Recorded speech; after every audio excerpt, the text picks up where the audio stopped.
The machine will come with leveling pads and jacking screws. First thing you need to do is level the machine. Screw your jacking screw into the base, place the pad underneath, and then you'll be able to level the machine. That is the first step. You'll need to connect the power to the machine. The incoming supply will go on top of this circuit breaker. Wire that in. Also, you need to run air to the machine. 3/4 preferably ID bore hose and dry air. The machine will not run without air. Power is on. Press the lubrication pump to the headstock. The pump will pump.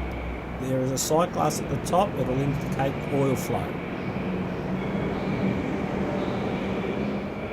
First one is thread cycle start.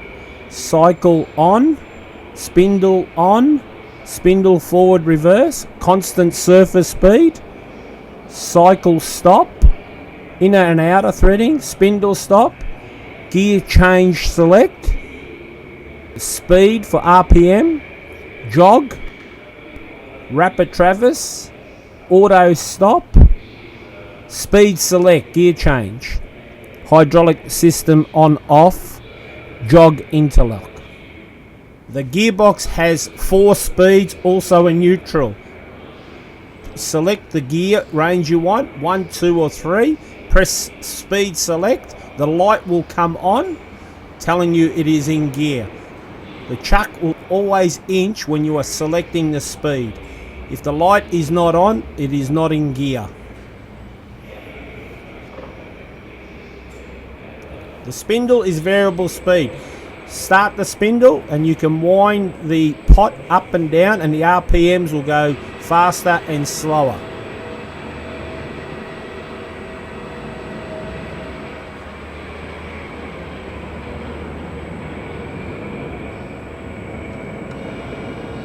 You have rapid traverse to all directions. The lever on the apron in the halfway position is for cross feed. You can power feed backwards and forwards. The lever when you engage in the down position is for power feed to the compound slide. Rapid traverse in both directions as well. Lever in the top position all the way up is for the Z-axis, the carriage Z-axis to move backwards and forwards. You can engage the feed direction backwards and forwards with the lever. No need to change the direction on your feed shaft.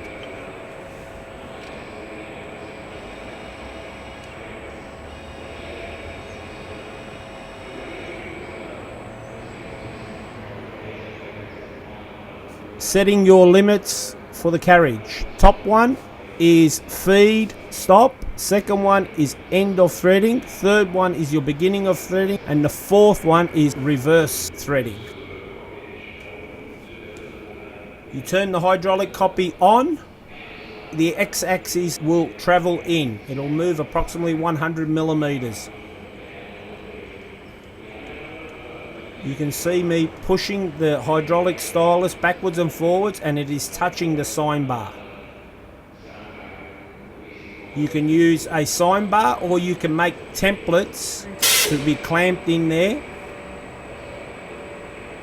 You can do up to 45-degree angle and the templates are very good for doing ball back, so you can do it all in one pass.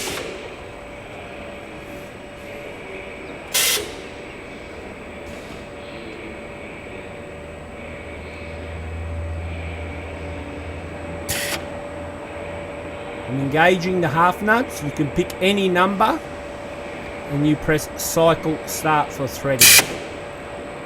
It'll disengage, it'll wrap it back to the beginning, and then you can engage any number. It'll pick up the same pitch.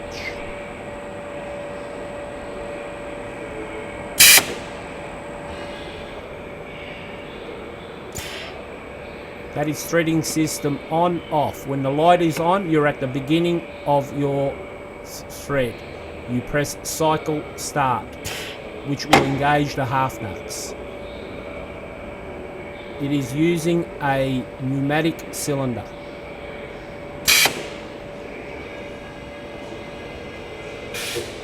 The light will come on at the beginning and then you can press cycle start. Cycle stop and it'll disengage the half nuts. You'll have to wind it manually back to the beginning. You can select inner or an outer, box or pin. This is the lubrication. B means bedway, A means recycling in the apron, and S means cross slide.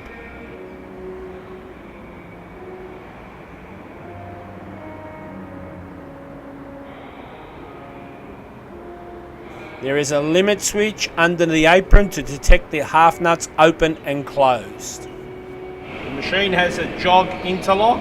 You need to use 2 hands to make the machine inch or jog.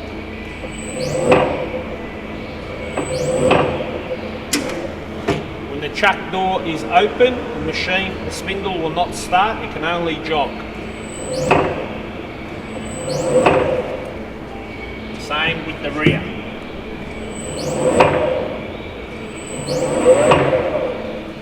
You cannot start the spindle. DRO, X and Z, they've got Y but it's Z.